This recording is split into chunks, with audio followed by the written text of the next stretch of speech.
Hi everyone, hope you're all well.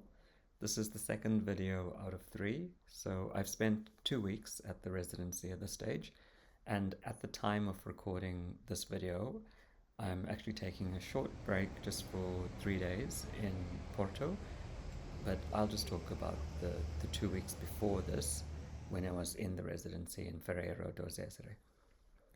So I arrived in the town, and it was very isolating at first. I've never spent much time in a town or village, rather, especially in a place where not much English is spoken. So there was lots to get used to, and also getting used to being in a share house as well. But everyone has been extremely friendly, both in the studio and in the town. So this is the studio. It's just 5 minutes drive from the accommodation. The building used to be an aviary, so that's where the name of the place is now Aviario Studios. It's this long building that's split into 6 sections. The office, which is the clean room, the screen printing room where I'll spend a little bit of time, common area where we sometimes relax, the workshop for wood and metal, the image room for printing large format or painting, and the ceramics room where I'll spend most of my time. The studio is run by artists, especially Christiana, who is a printmaker, and her husband Juan, who does wood and metal work, and Daisy, who is a ceramicist. So far I've met a lady from Germany, Karen, who was just finishing up when I arrived, and then 3 uni students from Estonia arrived. They're here for 2 weeks, and Ella, who is an artist from Wisconsin in the US, arrived the other day, and she'll be here for 2 weeks as well. In terms of what I've been up to, if you remember, I had this plan that I mentioned about Portuguese colonial history and global trade and objects that link various places like India and South Africa. On day 2, I decided to discard all of that. I decided that that's all stuff I can read in a book back in Sydney, so my new plan was just to observe the place, talk to people, and learn some new techniques.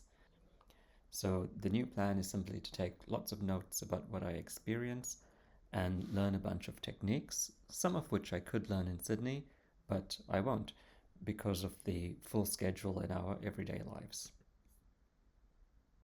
First, I learned about the traditional Portuguese tile making process, and I do work on flat surfaces, as you know, with ceramics, but here I had to work without a slab roller, which is used for making clay flat surfaces, and I had to just make these surfaces by hand and then cut them using a template. They're usually made in white or off-white, but I made some in terracotta, and I also combined the 2 clays to create a marbled effect. None of this has been baked yet, so who knows what will happen. On the tiles, even before baking, I did some engraving, some hand painting with slip, which is liquid clay, and it has dye added to it, and some transfer printing, which was interesting. You start with a laser photocopy, cover it with gum arabic, and then roll this mixture of stain, which is pigment for ceramics, and linseed oil, which is the same oil that we use to paint with.